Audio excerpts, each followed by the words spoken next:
You're listening to the Podcast Detroit Network. Visit www.podcastdetroit.com for more information. 1935, the Lions win the NFL championship. The Detroit Tigers take the World Series. The Red Wings bring home Lord Stanley's Cup. Joe Louis begins his rise to world domination. This transforms the Motor City into Detroit, City of Champions.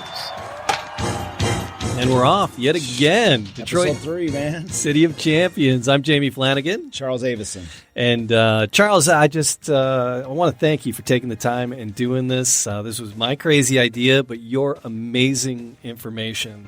This trilogy of books, Detroit City of Champions. And again, I'm not trying to make an infomercial about the books. Go buy them.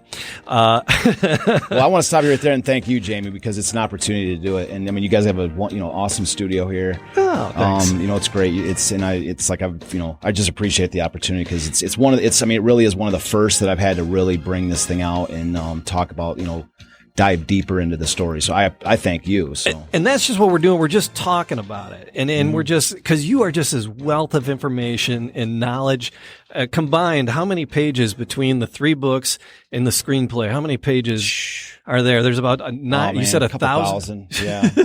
I'd say 2,000. 7 years of research. Yep. And just facts upon facts and photos and letters and articles and things you've gone through. And we're not working off of notes. We're just working out of your brain here. And because you were like really upset before we got going. Yeah. And you're like, I missed that. I misquoted something. And what did you say? Well, it's like, I forgot if it was episode 1 or 2, but I said that the Lions had won 2 championships in the 1950s and that the Red Wings had won 3. And it's actually 3 and 4. The Lions had won 3 championships. The Red Wings had won 4. Okay, right on. And so it was like, it's one of those things like, if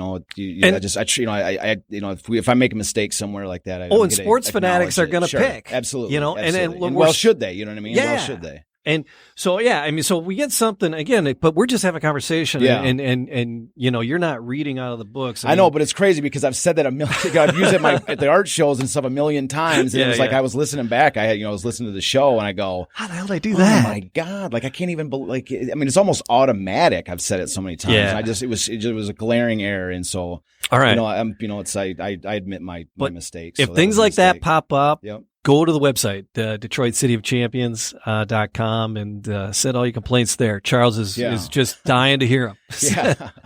Tell us how wrong we are. Yeah. But if I see something, I have no problem admitting a mistake. So we'll see. We might circle back, and because again, you're just telling me these stories, and so if we fumble on a fact, and we catch it later, or somebody helps us catch it. Yeah.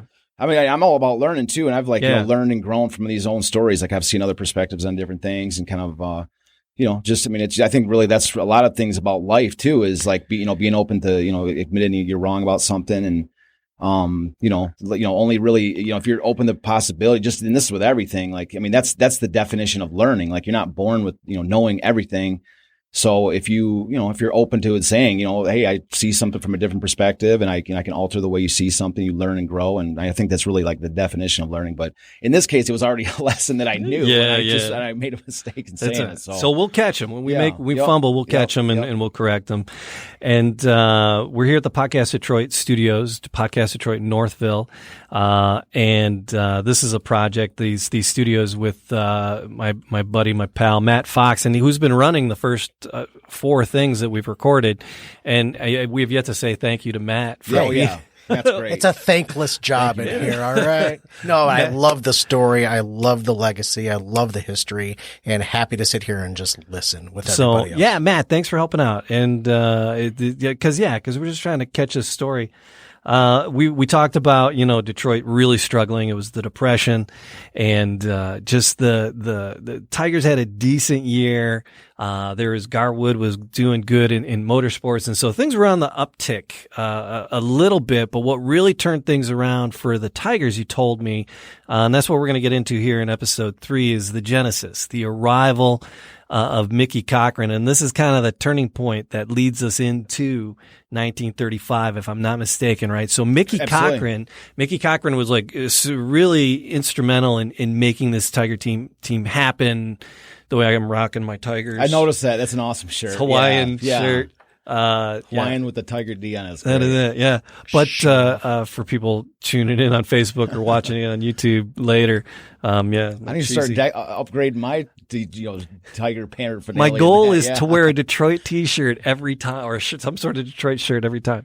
So we're 3 for 3. Yeah, excellent. I may have some actually repeats. got City of Champions shirts. Maybe I'll start bringing some of those that we could actually uniform for the show or something. Yeah.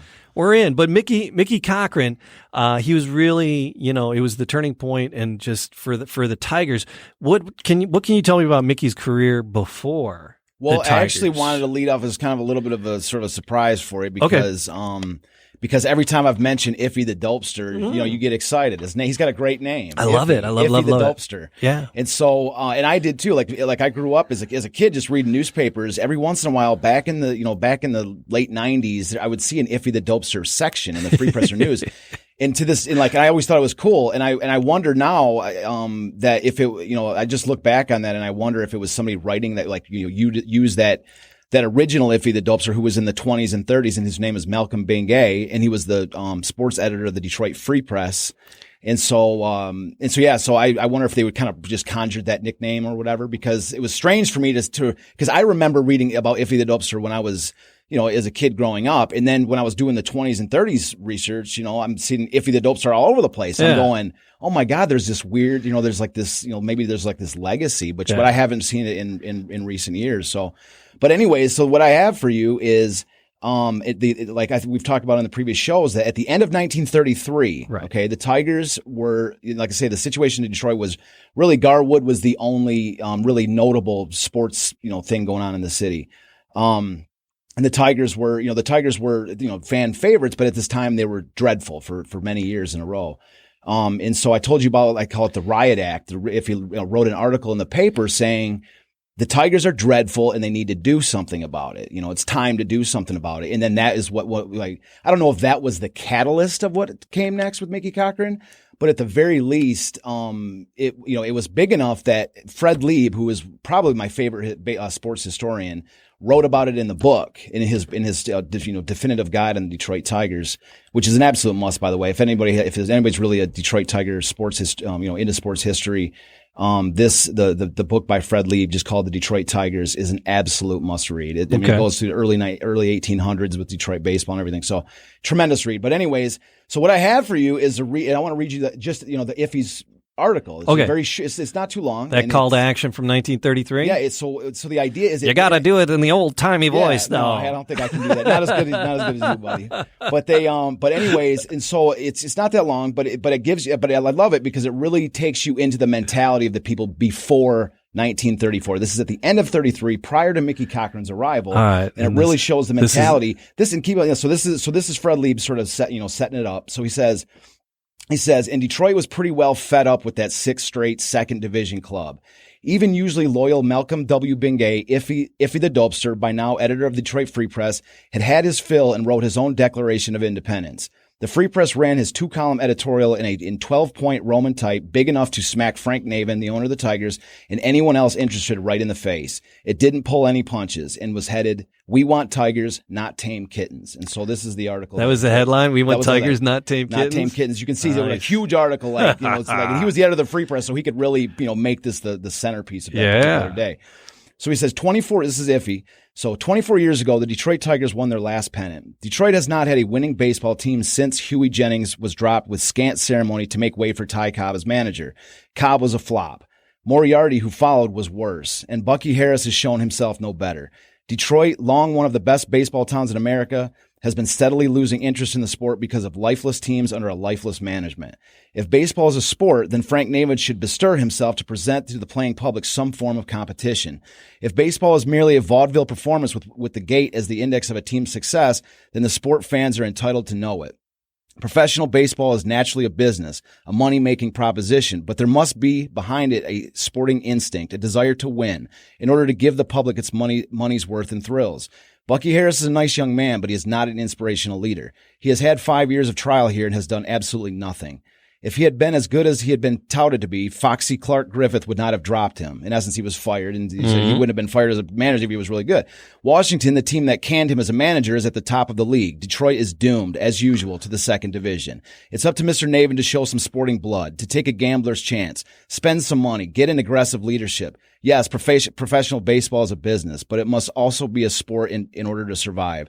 The Tigers have not shown the old fighting spirit since Bill Yawkey died and Huey Jennings was given the gate. So that's the setup. So you can see, and that's like front page of the right, yeah, Free Press. It's big. Well, like I mean, at least in the sports section. Yeah, you know what I mean, like it was 12-point big font, so it was impossible to miss. Wow. Yeah, so that was the idea. So that was the mentality of Detroit at the time. That a sports editor is like, we're done. We're so fed up with this. It's a trash product. There's no competition. There's no spirit.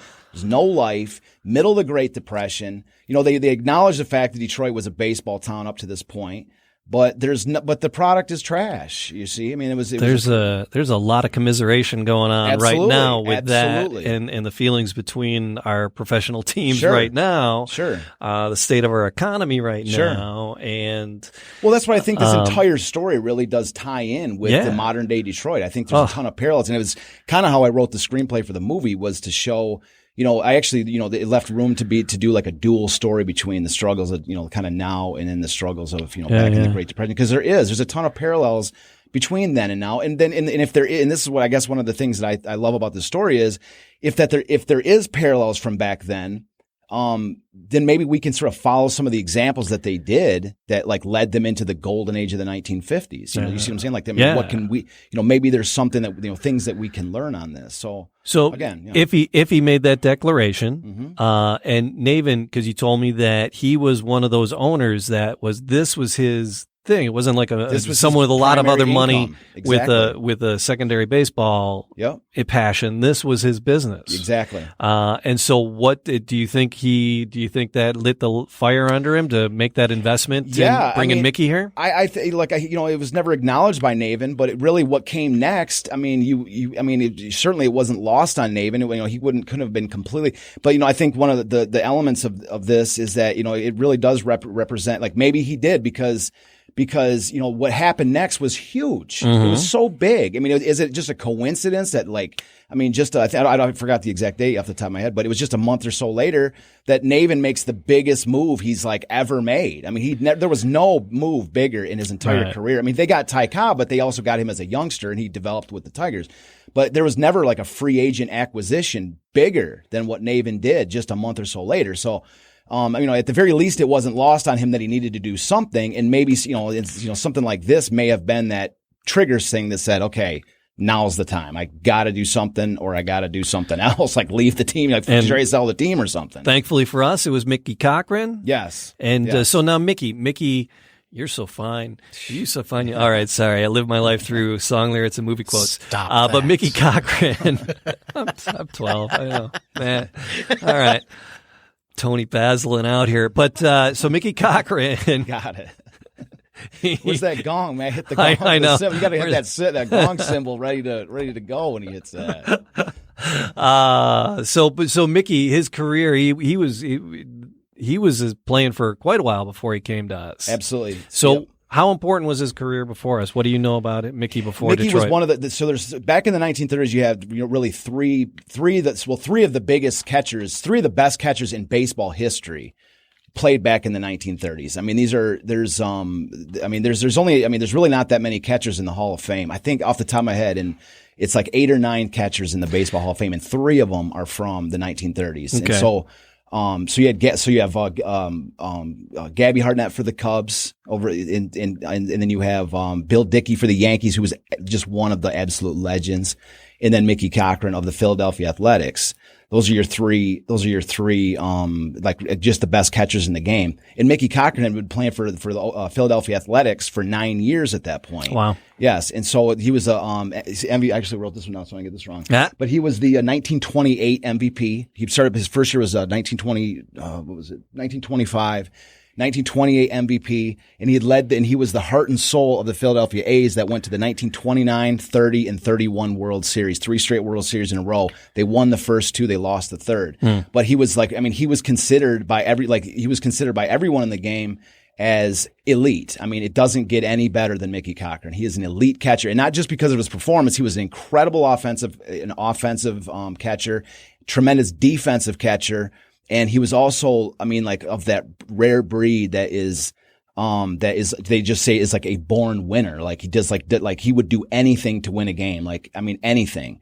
And so, in the same cut from the same cloth as like a Ty Cobb, which is just intense to the extreme and does not settle for anything less than victory. And so to have him come in, was huge. Huge. Yeah. So now these ball players of the time, because what professional athletes make today is usually pretty ridiculous money. Sure. Were they making good money, ridiculous money? Did they have other jobs, generally speaking? It varied. It varied. There's not. In the 30s. I don't think there's really a definitive blanket over all of it. Right. All the players, and really even to this day, really even now, there's no blanket because the major league. If you're, a lot of times people think professional baseball players, and right off the bat they go, oh, they're just super wealthy players. Yeah. But the problem for this is that in professional baseball, it's minor league players that are coming up through the chains, unless they've gotten a huge draft signing bonus, right.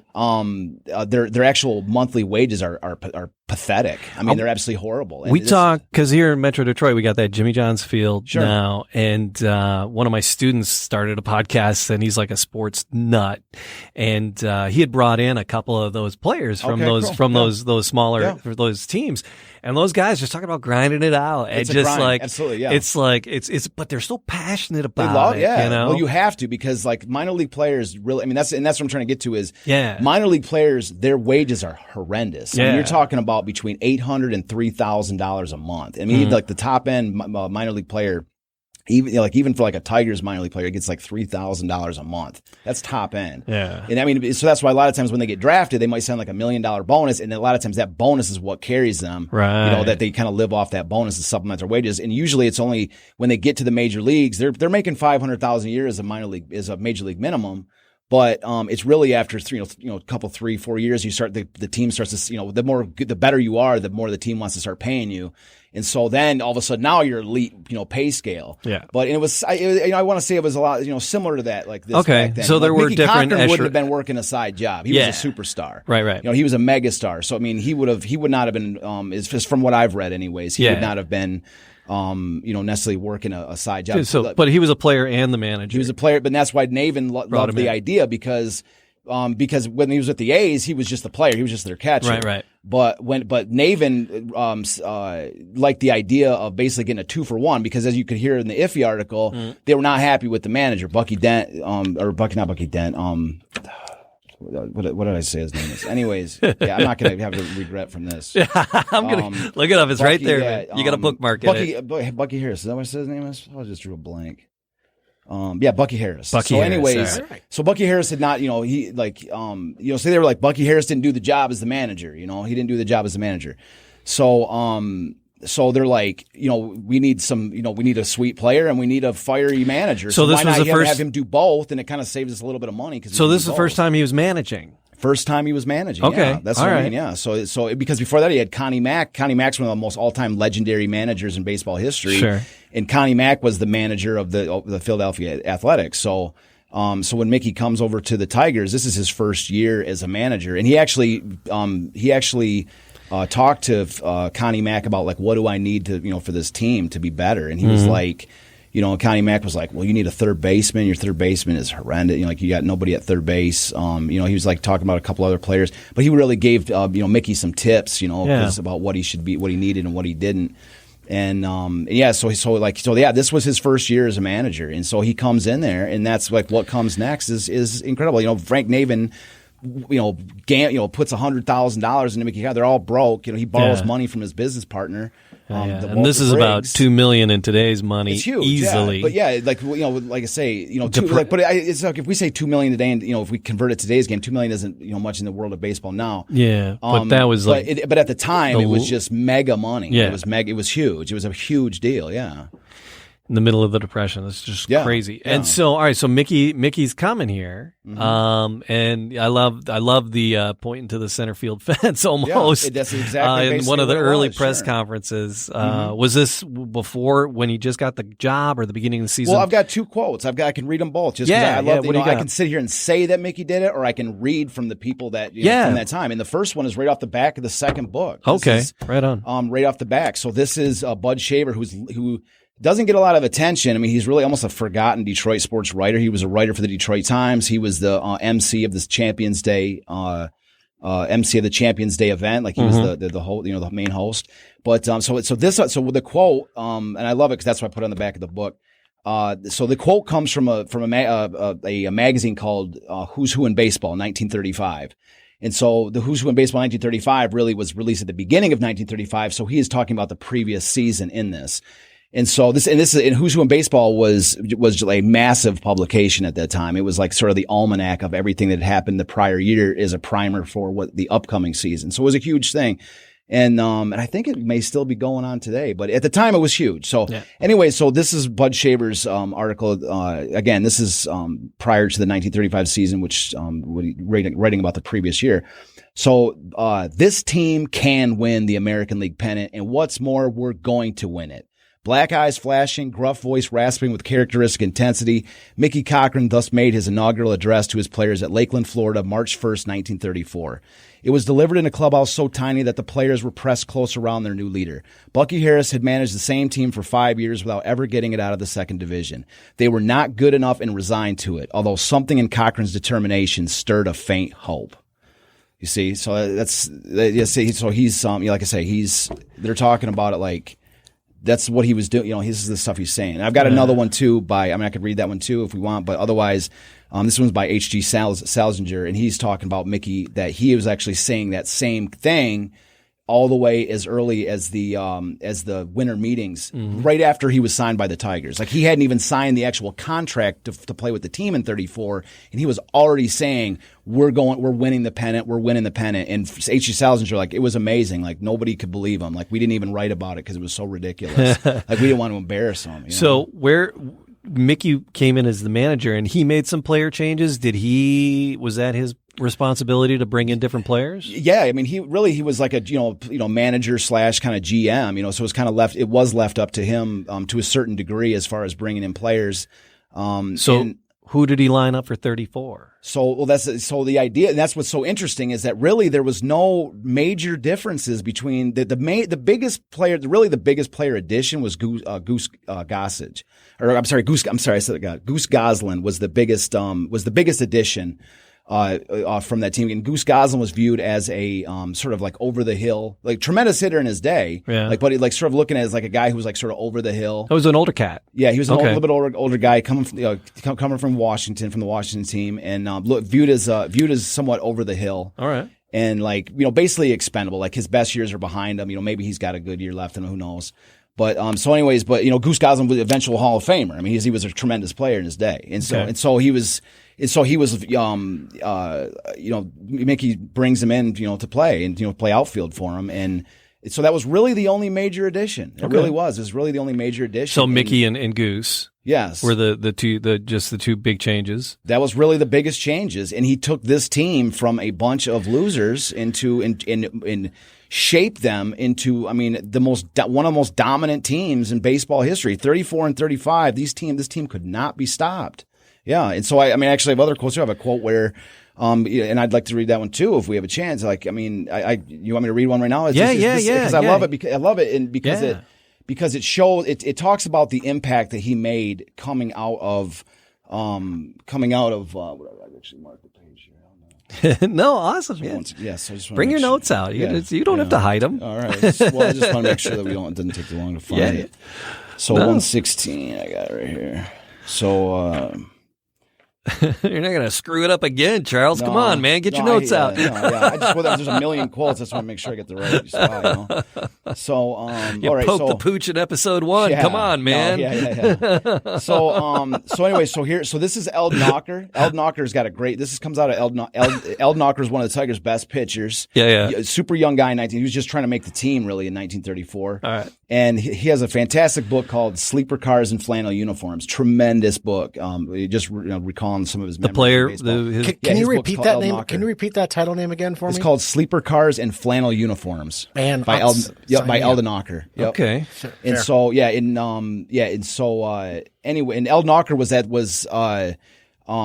throughout the final pitch for the Tigers for the final Tigers game for the last Detroit Tiger at Tiger Stadium. Okay. Eld Knocker was still alive at that point. Oh. Yes. So anyways, and he gave a speech at it and everything. Like he was tremendously he had this submarine delivery, underhand delivery. Let me just make sure. I just want to make sure you throw out the openings because I know he had a major role in the thing. So let me just take a look. Yeah. So that was a big day. The switching of the stadiums definitely exactly changed the vibe. Yeah, of I things. actually have this quote right here where he says, he said this is Eld Knocker, just a little bit, I guess, of a sidetrack. So he lowered the flag for the final time at Tiger Stadium, and he says, "Brad, take this flag to Comerica Park, your new home, and take with it the boyhood dreams, perseverance, and competitive desire it takes to become a Detroit Tiger. Never forget us, for we live on by those who carry on the Tiger tradition and who so proudly wear the Old English D." So you see, like he was a huge. How old was he component. then? He had to be. Yeah, it is. Yeah, it is. I'm not sure about. Yeah, he had to be. But yeah, really kicking it. All right. So I believe he threw out the opening pitch, Jamie. I don't want to. Well, you brought down the flag at the end of the very thing. least he brought down the flag, but I'm pretty sure that he also threw out the opening pitch. So, anyways, yeah. Well, if it's not, we'll correct it again. But anyways, but he was, he had a hand in the ceremony at the very least. Yeah. So, anyways, so this is like his little quote here. This is where he taught this, and I love this. There's a bunch of different ones, and so there's a bunch of different quotes that like pretty much every player assigns Mickey Cochrane, as the guy who made this huge change, for Detroit. But I like this one because he talks about it, like the evolution from where we just talked about, like where we're from predicting it to the point, to the beginning of the season. This is like a perfect transition to show how he did it. So this is Eld Knocker from Sleeper Cars and Flannel Uniforms. So Mickey Cochrane was the perfect player and the perfect manager in the perfect situation. He was just what the city of Detroit and the Tigers organization needed. We all met Mickey on the first day of spring training in 1934. Right away, it was obvious to all of us that this man was something special. He was a natural-born leader. We held meeting after meeting. Cochrane talked in a way that held our attention. He would stand up and start talking to us about confidence and about playing in the World Series and what it was like to win the pennant. How great a feeling it was. The more he talked, the more charged up everybody got. A few weeks into spring training, he stood up and said, "We've got a ball club here that can win a pennant. I know. I've played for pennant winners, and I'm telling you, this ball club is as good as any ball club I've ever seen." At first, we didn't know what to make of that, and we're looking at each other thinking he must be crazy or something. We thought of ourselves as just a bunch of young guys who had all finished the middle of the standings, and now he was comparing us to the A's of Al Simmons, Jimmy Fox, and Lefty Grove. At first, we thought, "What the hell is this guy talking about?" But by the end of the meeting, we started believing it. We started believing, and we started playing like we believed it. We played those exhibition games as if they were the 7th game of the World Series. We held nothing back. As a team, we took on the spirited personality of our manager. When we went to New York for the first series of the year, Mickey had us all fired up. He told us not to speak to any of the Yankees. He told us to get mean. "We're not here to make friends," Cochrane told us during a clubhouse meeting before the series. "We're here to whip the hell out of them." For him to talk with such confidence when the opponent was the Yankees gave us all a belief in ourselves we had never experienced. That's when we knew we could win the pennant. 6 of our 8 regulars batted .300 or better, and we finished the season with a 300 team batting average. It was Cochrane, not triple crown winner Lou Gehrig, who was voted most valuable player of the American League that season. One year after winning 75 games, we won 101 and finished 7 games ahead of the second-place Yankees. Mickey carried the fight on the field by the way he ran the bases, the way he blocked the plate, and the way he battled pitchers with a bat in his hands. He always kept the bench going, always made sure everyone who wasn't playing in the game was into the game mentally, emotionally, and vocally. So you get an idea that you can see how bringing him in there. Auker's like, we're just a bunch of young guys who were out, finished in the middle of the standings. who are we? And Mickey comes in there and says, we're gonna do it. Yeah. We're going to do it. And it's like, it's like quote after quote after quote after quote. Is just players talking about how, what he said to them, Hank Greenberg. All these guys, they're sitting there talking about just how big it was that this guy comes in, and it was this belief. It was this like, it wasn't like that. We are going to do this, you see? And it was like, and that's like one of my favorite components of this entire City of Champions story, that you have this, that he comes in here and just says, we are going to win, we're going to do it. And he puts himself out there, and it was just, this desire, like we're going to do it. But, winning believes that you're going to do it. You're going, you're going to, at the very least, you're going to go down, and you're going to go down fighting at the very least, And so, yeah. How many games, would a season be? Like in 1934, 1935. How many games comparatively to today? 158 back then. They would still play. Yep. So how many do they play today? 162. Okay, so not so it's just a handful, just a few shorter. Yeah. Well, not this year, but yeah, not this year, sure. But sure. Okay, so there were 16 teams back then, so 8 in each league. So they play 150 games. At what point 158. 158 games. At what point in the season they were like, "Hey, fellas, we might have this." Yeah. Where is it? I know they were feeling it from the get-go from that spring training, but when did it catch on with the city? Like, do we know like what the attendance was? I gotta make sure they have 158 game thing. I'm not gonna have to back up. I'm gonna make sure this was because I'm really curious. I'm kind of curious. It might have been 153. Like what kind of attendance? What 1934 Tigers record? Hold on one second. Yeah, and then but I'm just kind of curious, like what kind of attendance did games have? Like in the it just varied by the team. In 33, yeah. No, like the Tigers. What kind of attendance did they have in 32 and 33? And then dreadful. How did attendance change? I got it wrong. I did get it wrong. So it's 154. Okay. 154. So I'm mistaken again. I'm glad I caught it. I don't want to apologize in the next episode. So we're going for accuracy here as much as possible. Yeah. No. And I'm asking you questions that we didn't. Like I said, we just had the conversation. Their attendance jumped from something like in 1933, it was something around 7,000 fans a game, and then in 1934, it jumped up to in the 14,000 fans a game. It was easily doubled, In the Tigers, 1934 drew something around like 960,000 fans for those games. Okay, and then the 35 Tigers drew over 1 million. Wow, over 1 million. So yeah, it was huge. Yeah, it was a dramatic improvement. You had teams like the Browns that were drawing dreadfully. I think it was like 400 or 800 fans a game. It was real ugly. So, okay. So it just the attendance. Yeah, it varied by team, of course. Sure. But the Tigers were definitely one. They accounted for a massive percentage of the entire American League's attendance in 1934. So was there a point in the season where they had the pennant locked up and they had some games to go? 34. You can see, in that Ocker quote, you can see he says, they finished 7 games ahead of the Yankees in 1934. So that was a significant, that was a pretty good distance that they put on between them. And 35 was a little bit closer because they had sort of a late season swoon. Like they sort of nosedived a little bit towards the end of the season. And so it got a little bit closer margin, but they actually won. They actually won the game. The 35 pennant was won on Eldnocker's birthday, and so he was the pitcher of the day when they won the 35 pennant. So it was like a big deal, There it was. They had a little bit of a margin, but it was intense all the way. You're playing the Yankees. The Yankees were the team that was chasing them in both years. So.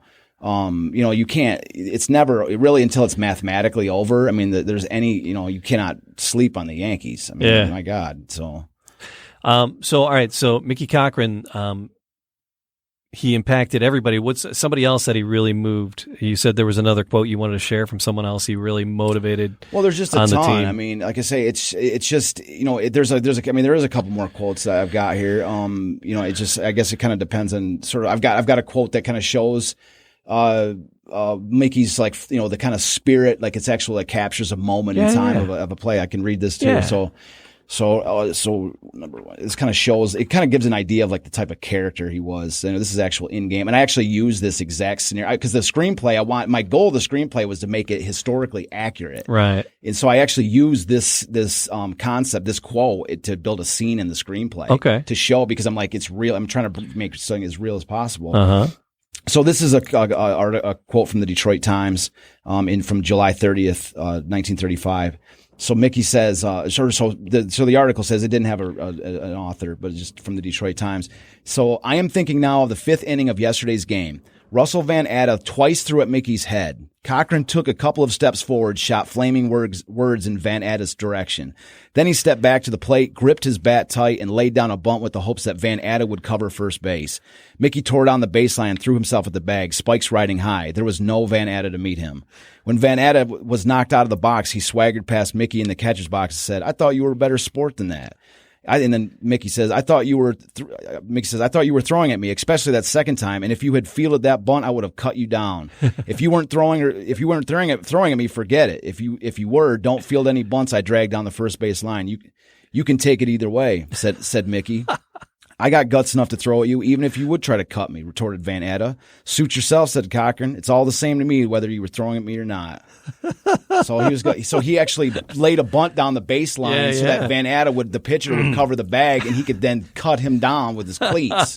That's Mickey, right? I mean, that's and he's standing up for his team, standing up for himself. Yeah. And just motivating Mickey's the type boys. of guy, like as a catcher, like one of the things that he was like known for was that he hated to see a runner across the plate.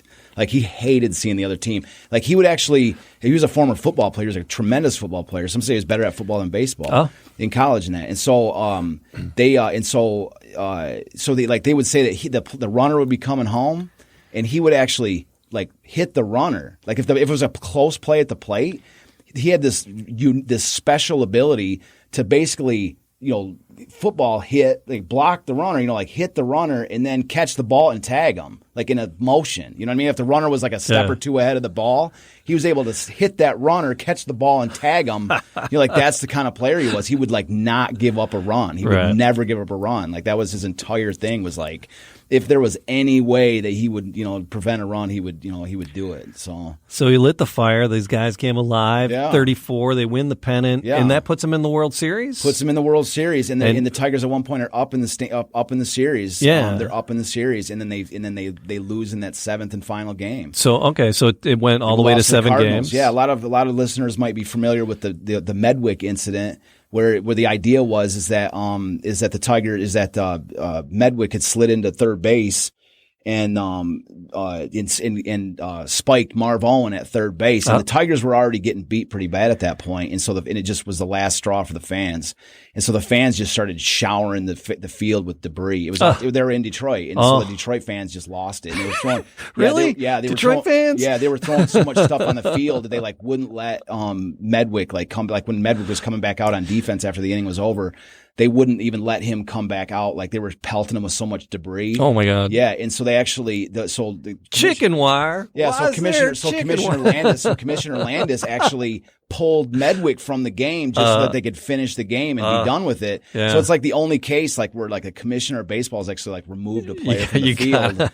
You know what I mean? Just to calm the fans down, because there was almost like a near riot, right? And so they had to pull him from the game. And then, of course, the Cardinals are protesting, saying, "You can't pull our guy from the game because the fans are out of control." Right. But the Cardinals were up anyway. They were way up. I think it was 11-4 that they were winning. Yeah, okay. So it was well over, and it was like the 7th or 8th. It might even have been the 9th. It was like towards the very end of the game. Mm-hmm. So they were just trying to like let's just get the game over. It was that. So. But you can see, they go all the way. They have this incredible year in 1934. Mm-hmm, they come out of nowhere. Mm-hmm. Mickey makes this, declaration. This close. Yeah, and they go all the way to the World Series. They're up in the World Series, and then they ended up losing in the 7th game. So, it's absolutely. I mean, can you imagine? It was like this magical ride. That it was like, it was for all these people in 1934. It must have seemed almost like destiny or something like this is like an inevitability, and this, keep in mind, this is the Tigers' 4th attempt at a World Series. This is their 4th attempt trying to win a World Series. Yeah. And because they still haven't won one yet. They haven't won one yet. They went to 3 World Series with Ty Cobb, 1907, 1908, 1909. They lost twice against the Cubs. They lost once against the Pirates in 1909, and then it was 34 that they play the Cardinals, and they lose that in the 7th game. So they're like, You know, like, you know, and so now the mentality is like, did the Tigers get lucky? You know, did they catch lightning in a bottle? Was it a fluke? Yeah. And so that's what really, hit them hard was like, did we just miss a chance? Because they hadn't been in the World Series since 1909. Like, so what was Mickey's response to that come spring training next year? Classic Mickey response. You know, we're going to do it. This year we're winning the World Series. You know, we're going. But in the 1935 was tricky. Was really a tougher situation because in 34, you know, it was like they wrote this like magical run, like nobody was expecting them. They were underdogs like in every game. Yeah. In 35, they're expected to do it. Sure. You know, they're like expected to. So in 35, they start off horribly. Like some of the stars of 35 were playing terrible. Schoolboy Rowe was the ace of 1934, the sensation of 1934. 35, he was pitching terrible. The Tigers were at the bottom of the standings at as late as May. Did Mickey make many lineup changes between 34 and 35? No, I mean, again, it was really the same lineup. It was the same lineup, same group of players, and you know, there was, but like I say, it was like it was kind of a different vibe because now whereas 34 they were underdogs and riding this wave of enthusiasm and you know, young guys playing against the world and this. And in 35, it's almost kind of like now they're all stars, you know. Yeah. Now they're like all basically like stars and they're expected to do it kind of thing. And, sure. So there, you know, there's great, you know, bigger expectations, and all the national media were saying, the Tigers got lucky in 1935. They're 34. They got totally lucky, and so when they started off flat in the beginning of 1935, it basically just gave ammunition for the national media saying, "We told you they were terrible. We told you they were terrible." Sure. So in this case, you know, like say Mickey's going in 35 without, you know, Schoolboy Rowe, who was his ace in 1934, pitched terribly the first half of the season. All of his hitters were cold. The outfielders were making tons of errors. This incredible outfield in 1934, it was just like fumbling the ball over the place in 1935. And really the main guy that was carrying them, like, I mean, the entire first, even Mickey was playing terrible. Mickey was playing terrible in 35. And so that's why, 1935, the beginning of the year is Hank Greenberg. Hank Greenberg, like, I mean, this is a superstar slugger whose name is on the wall of Comerica and who's one of the greatest first basemen players of all time, legendary. And so it was Hank Greenberg in 1935 that virtually carried the Tigers for the entire first half of the season. I mean, he was so good that he almost like single-handedly carried the Tigers until the team started getting revved up and started to play like they could play. And, you know, in the middle of the year, it was like I say, at the end of May, the Tigers were with the bottom half of the league. They were still playing terrible. And Mickey once again comes in saying, you know, we're going to do it. It doesn't matter what our record is. You know, it doesn't matter. You know, we're going to do it. So, and then, then the team started to right the ship, and Schoolboy Rowe was really one of the last players to start to really come around. And I speculate in the book, that Schoolboy Rowe, his son, like 1934 was Schoolboy Rowe was really noteworthy for, besides his incredible performance on offense and defense. He was a tremendous hitter besides being a pitcher. It was well known for his, there was like a romance, with a girl named Edna Skinner, who was his, Well, he was on a national radio show. He was on a national radio show, an Eddie Cantor show, which was a national show at that time. Yeah. And so he'd been, you know, courting his high school sweetheart, Edna Skinner. And so he says to her, he says on the radio, goes, "How am I doing, Edna?" You know, like says something like this to her, right? And so, and like a nation of listeners are listening to him say this, and the women swoon over. Oh my God, I wish my my man would say something on the radio about me. Yeah, you know. So yeah, like that kind of thing. How am I doing, Edna? Yeah. So anyway, so it was like, so this romance between the two of them was like front page news. I mean, it was like a media sensation. Yeah. And so like it got to the point, like in 1934, like I have a quote in the book where they actually dropped there was an airplane that flew over and dropped a package from a plane, this brown paper package with a parachute. And it landed in the middle of the game field. And these fans ran onto the field and tore this package apart. And there was this huge flower corsage for Edna. And so they bring this corsage up to Edna. And, you know what I mean? Like it was in the middle of a baseball game, right? I mean, it wasn't from Schoolboy Rowe either. It was like, God knows. It was just like a thing, you know, it was like to kind of amplify the romance or something. But like I say, like that's how big it was. And then so they had gotten married in the off season, him and Edna, and they had a child. And his schoolboy's name, Linwood Rowe was his name. And it was Linwood Jr. And Linwood Jr. was sick. He was born sick, and he had all these different illnesses. And so I speculate that may have had a major factor on his performance in 35 because he was just so distracted because it was the illness. I'm not sure how long the illness lasted, but it's just strange that a player of the magnitude that he was in 34 had just a huge fall in 35, and then he would come back towards the end of the year and really start to pitch like on fire again. Like he did come back and ended up being one of the most important pitchers the Tigers had.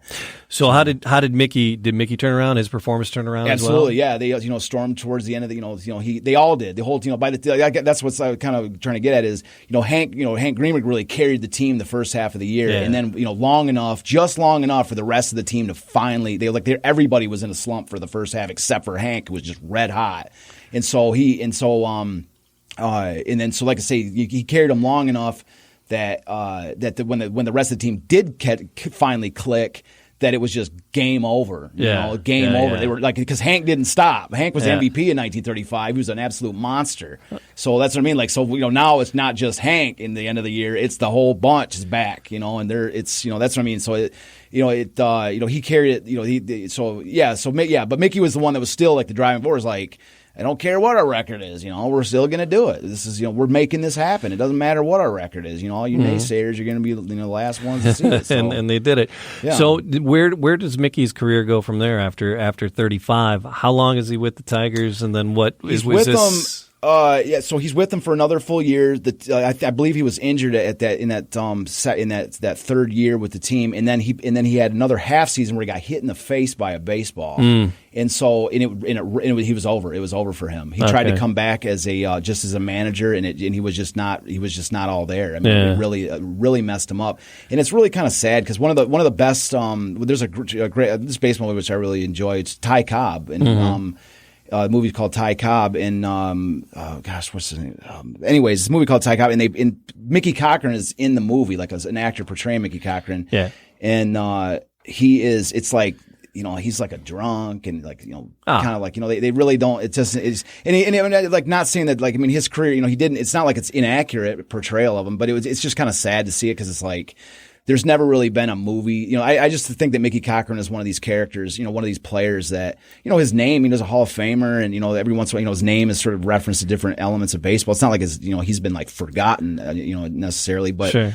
But it's just said like pretty much like the only movie that's ever been made where he's in it. He's like this, drunk and whatever. And it's like that's what I mean. Like he got hit in the face by a baseball and it just destroyed him. I mean, it just wrecked him. So these players, they give it all. Yeah, they didn't wear so helmets many back of then them either. Yeah. Too. You get hit in the face, hit in the head by a baseball. It's like who knows what kind of damage it does. And for Mickey, it wrecked him. It did. It pretty much ended him. So.